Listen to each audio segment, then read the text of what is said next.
y creo que la mejor forma de hacerlo es recorrer la región. Muchas gracias, presidente. Muchas gracias, congresista Domínguez. Congresista Luciana León, tiene usted la palabra. Gracias, presidente.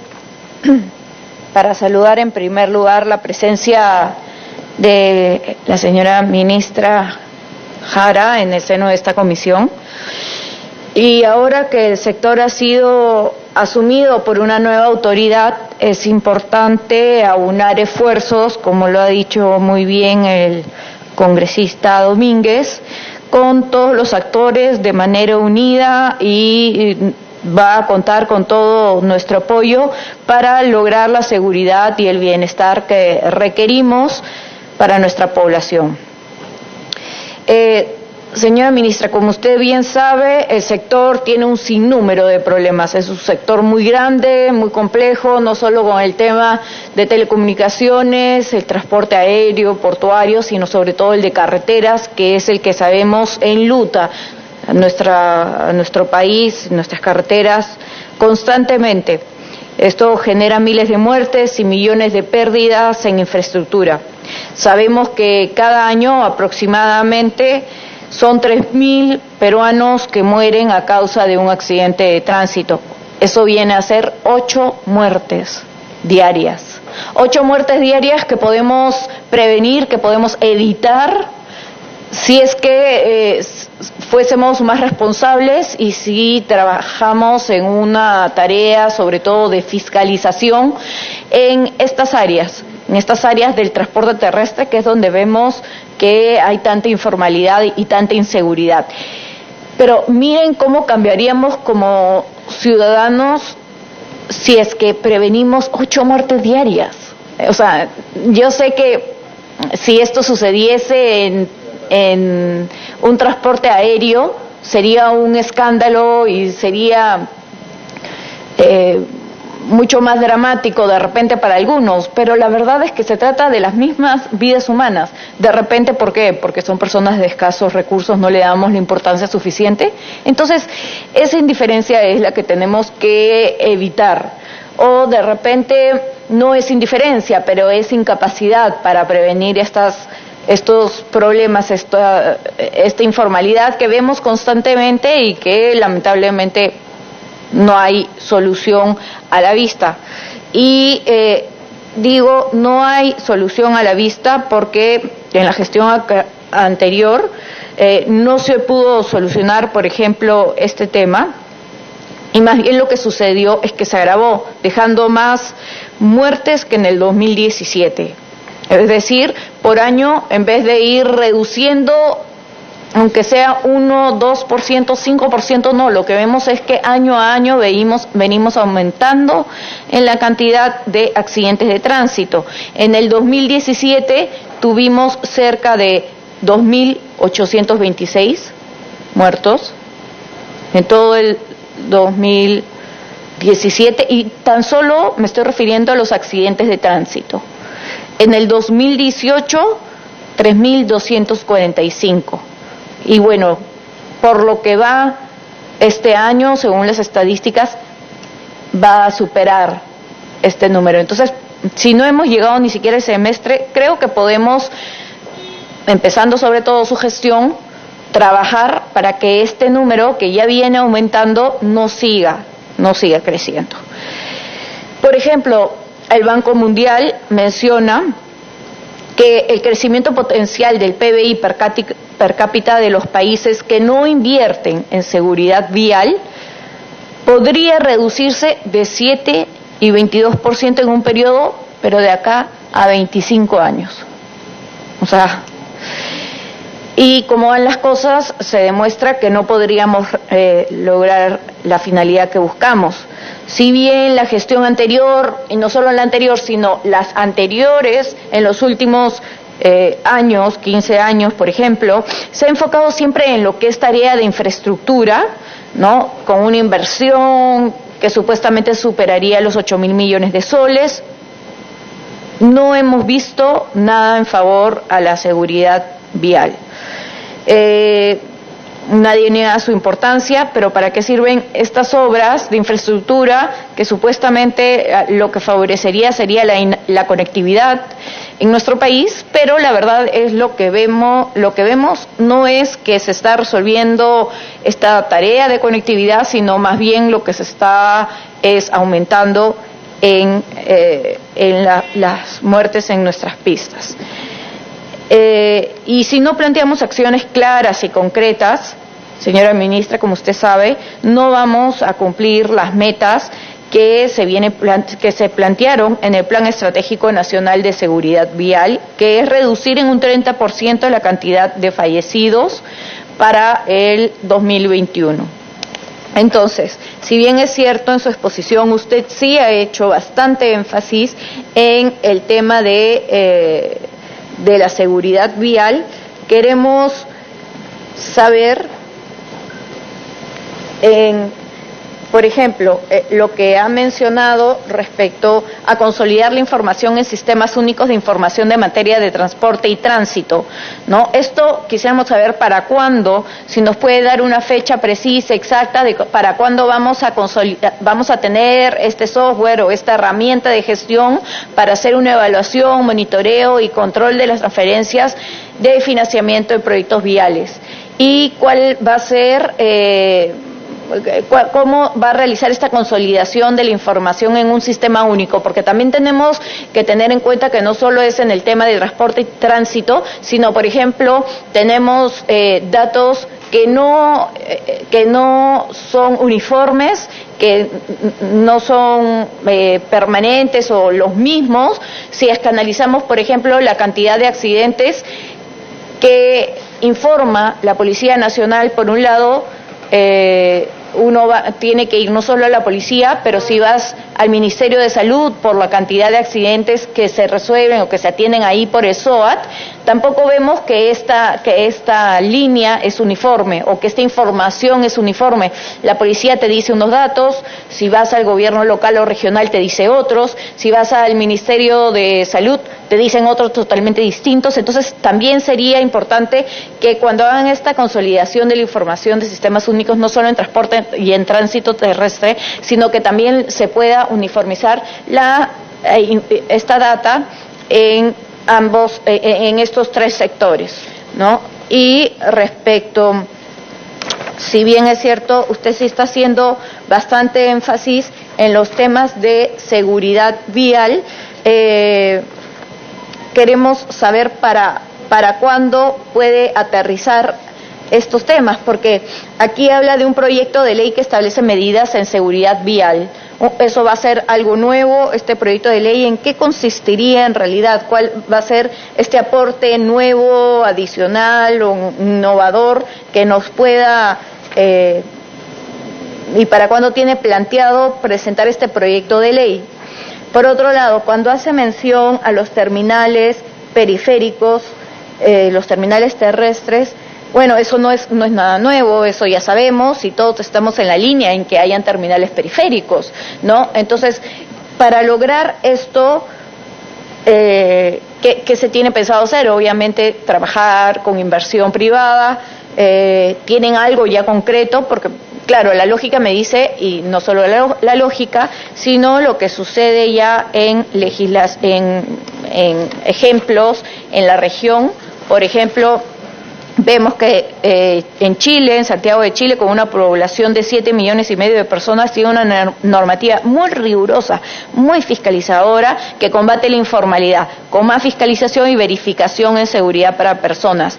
Cuentan con solo 5 terminales interprovinciales privados que se encuentran estratégicamente ubicados, lo cual permite una mejor distribución y orden en la ciudad. Por otro lado, en Bogotá, con 8 millones de habitantes, funcionan solo 3 terminales interprovinciales, norte, sur y centro de la ciudad. Y la administración de estos espacios son de capital mixto, público y privado, lo cual hace que el Estado tenga más responsabilidad y más injerencia respecto al manejo de estos terminales. Entonces, no solo viendo un tema de que la lógica nos lo dice, sino que también nos lo dice la realidad y cómo funcionan en países cercanos a nuestra región, qué es lo que piensa hacer. y qué es lo que pasaría con los terminales que tenemos aquí frente al Estadio Nacional, o los terminales que se encuentran actualmente en Fiori, los que se encuentran en La Victoria, o los que se encuentran aquí en Manco Cápac. ¿Qué va a pasar con ellos? O sea, los vemos constantemente. Y también qué es lo que va a pasar, por ejemplo, con los que ya están en Fiori, y sobre todo con lo que hemos visto con reportajes periodísticos, con cámaras, digamos, en secreto, ¿no?, escondidas, que muestran cómo recogen a personas de una zona, de un paradero, y las llevan a este terminal informal. O sea, esa es la realidad, eso es lo que existe. Y gracias a Dios este programa periodístico nos mostró ello, pero sería importante que ustedes utilicen estrategias similares para, con una cámara secreta, poder hacer esta tarea de fiscalización y llegar a estas zonas y no permitir que eso. Y si eso sucede, tengo entendido que se estaba trabajando en mejorar la legislación, la normativa, para que no solo se clausure, sino con esto nada más, no se cierre, perdón, por una fecha, sino que se clausuren de manera determinante, ¿no? Pero, ¿qué es lo que pasaría con estos terminales si es que llegamos a concretar que sean estos terminales periféricos? Y respecto también al trabajo de la lucha contra la corrupción, ¿no? Ahí usted tiene que ser mucho más firme de repente, para que no vuelva a suceder lo que sucedió cuando usted era directora o jefa de la Sutran, ¿no? Obviamente a mí me queda claro que usted no era ni estaba en la confabulación de estas licencias o estas papeletas, mejor dicho, estas papeletas falsas. Obviamente que usted no estaba en esa línea, en esa corrupción de la presunta fabricación de papeletas falsas, pero lamentablemente sucedió eso y usted tuvo que salir del cargo. Fallecieron 17 personas lamentablemente en un terminal, y eso generó que obviamente también el ministro, que obviamente tiene responsabilidad en esa tarea, porque no está haciendo su tarea del 100% de fiscalización, pero lo que vamos es, ¿qué vamos a hacer en esta oportunidad, por ejemplo, con las tareas de la lucha contra la corrupción? Porque un trabajo es fortalecer la alianza con la Contraloría, es cierto, pero eso no va a parar por completo estas mafias que existen al interior de todas las áreas, ya sea de las escuelas que otorgan las licencias de conducir, o de las escuelas, de los servicios médicos y las demás áreas que existen alrededor, que lamentablemente el sector de transporte es un sector tan informal, y que durante tantos años no se ha hecho nada, o más bien lo que hemos hecho es tener la vista gorda para no encajar y no ser mano firme y mano dura en estas áreas. Entonces, esa lucha contra la corrupción, más allá de esta alianza con la Contraloría, o el reforzamiento del procedimiento administrativo disciplinario, o sea, cómo ser más tajantes, más duros, más firmes en esto, para sacar toda la corrupción que existe, ¿no? Como mencionábamos, el Plan Estratégico Nacional de Seguridad Vial, usted plantea que en lo sucesivo va a presentar este proyecto de ley. Como decía, ¿cuál es el plazo para la presentación de este proyecto de ley, y básicamente en qué consiste este proyecto de ley? Y en esa línea también, ¿qué tiene pensado para mejorar el trabajo que viene realizando Sutran? Porque, como lo ha dicho otros congresistas, el congresista Paza y otros, es necesario aumentar los recursos para las acciones de fiscalización y las acciones de control.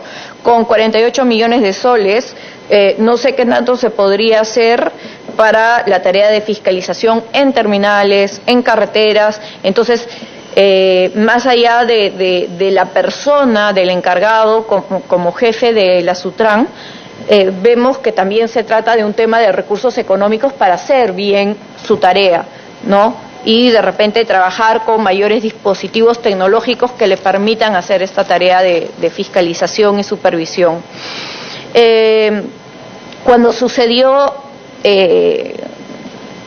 sucedió este tema del terminal informal, el ministro de entonces mencionó que había dispuesto que en 45 días iba a tener claro cuáles son los terminales que verdaderamente estaban cumpliendo con todos los requisitos.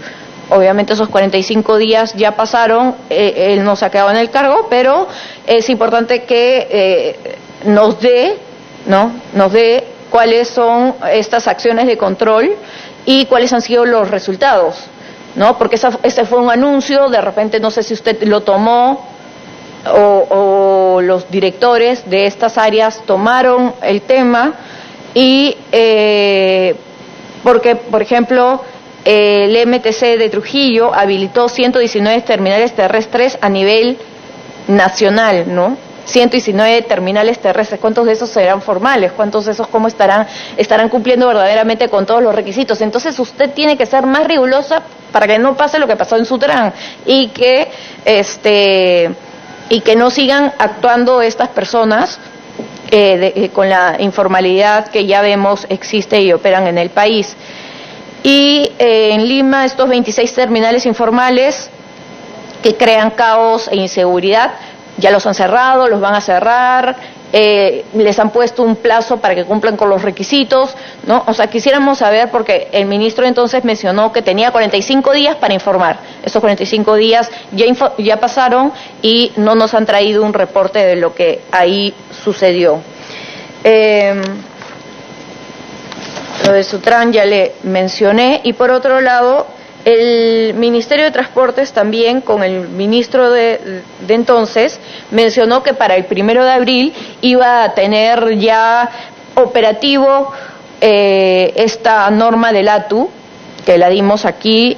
Yo fui una de las autoras de ese texto, que obviamente hubiese preferido que no tengamos que utilizar una autoridad de transporte urbano y que se haya implementado el artículo 17 de la Ley de Transporte Terrestre, que establecía que cuando no había este trabajo conjunto de coordinación, pues entre ambos municipios, lo que tenía que hacer es uno de ellos tomar la titularidad para de manera conjunta trabajar en la implementación y de hacer una norma y un trabajo conjunto en casos como estos, ¿no? De la municipalidad, de municipios contiguos, donde se sobreponen muchas veces acciones y al final cada uno hace lo que quiere, que es lo que vemos hoy en día.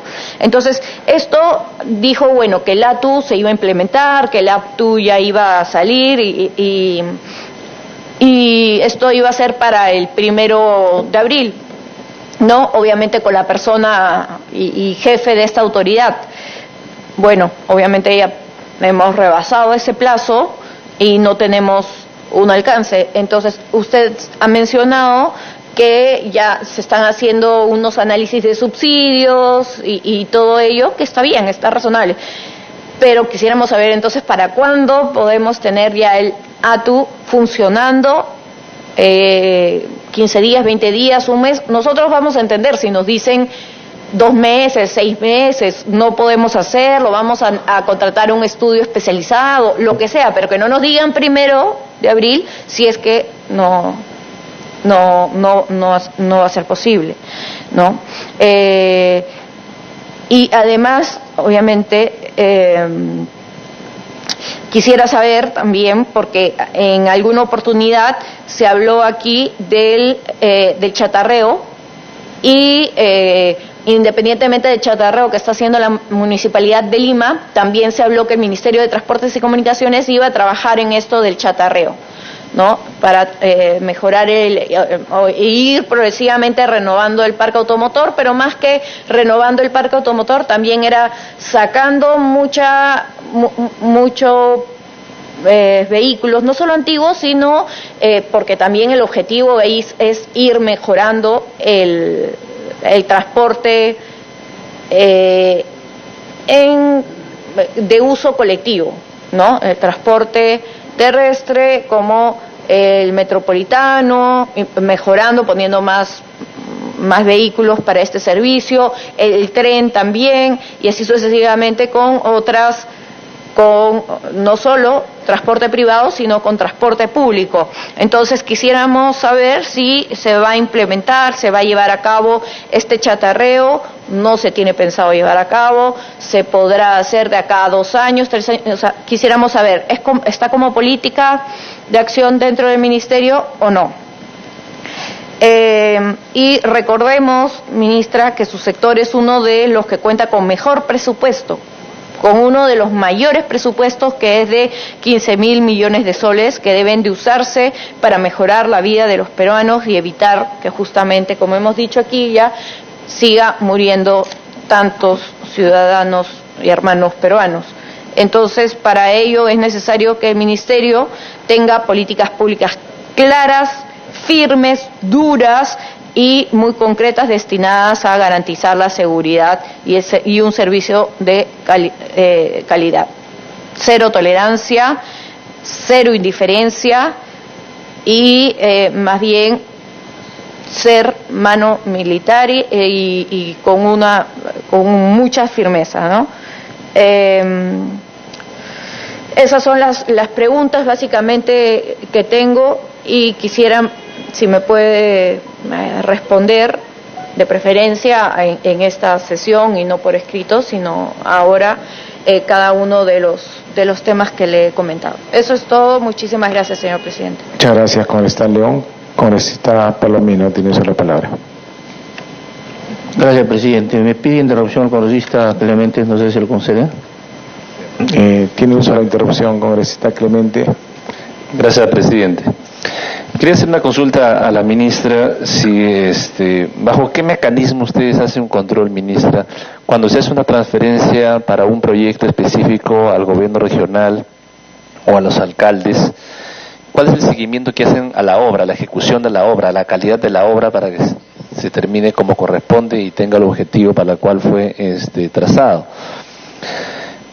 ¿Hay un área que hace el seguimiento o bajo qué esquema ustedes evalúan eso? Porque mayormente se hace una transferencia y luego se queda ya responsabilidad del gobierno regional o municipal que se haga la obra, pero resulta que a veces nos encontramos con malas autoridades que no hacen la obra como corresponde, y el ministerio aparentemente ya transferió, dice, ya la obra está funcionando, pero resulta que en la práctica eso no funciona.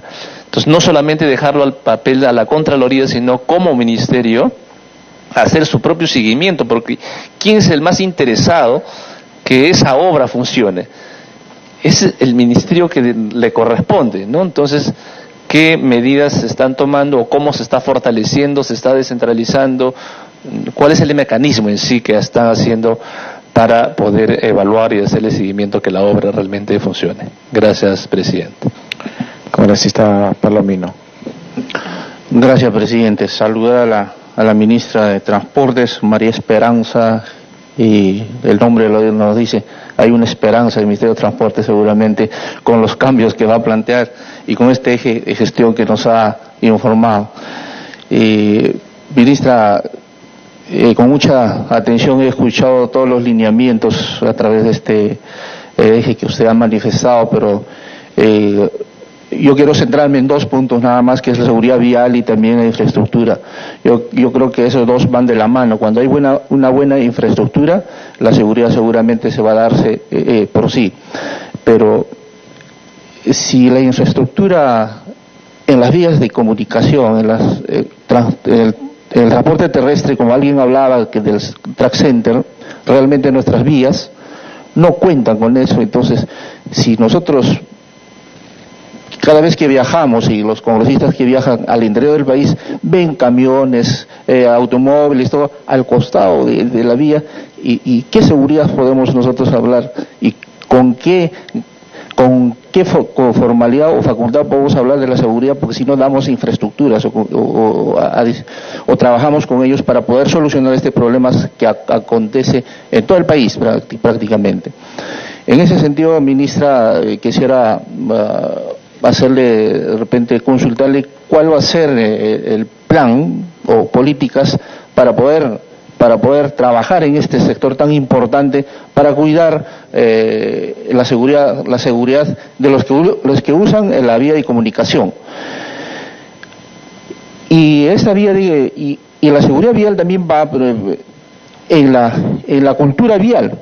Los transportistas peruanos realmente hablemos de pocos transportistas que tienen esa cultura de transporte y también cumplen con los reglamentos, pero mayoría, el 70 o el 80% de los hermanos transportistas no tienen esta cultura vial porque realmente buscan sacar la vuelta a la ley. Alguien hablaba para mejorar el transporte informalidad.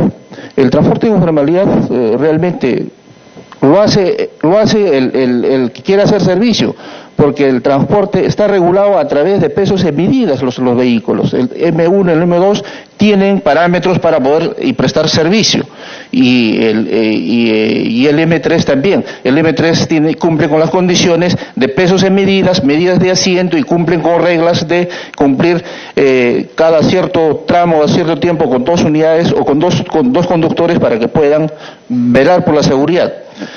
Y lo mismo se hará con el M2, M1 que quieren formalizarse y cumplir con esas reglas o con esos lineamientos que tiene el transporte M3.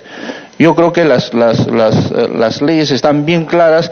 En este caso habrá que trabajar en el reglamento de pesos en medidas, o adecuar los transportes que quieren formalizar, que ellos se adecúen a estos reglamentos, cumpliendo con los lineamientos de los pesos en medidas, porque para viajar de 5 horas o 24 horas, las medidas entre asientos son prácticamente 80 a 70 centímetros para poder viajar holgadamente.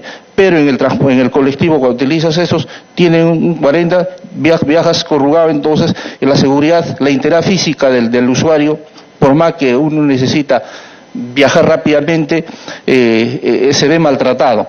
En ese sentido, yo traslado la preocupación de los hermanos y mis compañeros congresistas también de formalizar el transporte M1, ver por la parte de legislación que tenemos. La ley está dada, o sea, podemos circular a nivel provincial dentro de la región.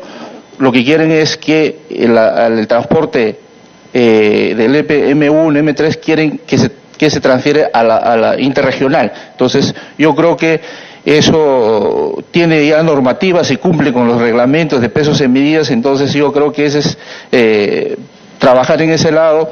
Y también la misma ley te invita a que, para que usted o uno puede hacer servicio, hacer asociaciones. Cuando hago asociaciones puedo llegar al rol del M3 para poder yo presentar este tipo de servicios. Entonces yo creo que también es la parte de organización de los transportistas no están enfocados en el cómo dar el mejor servicio.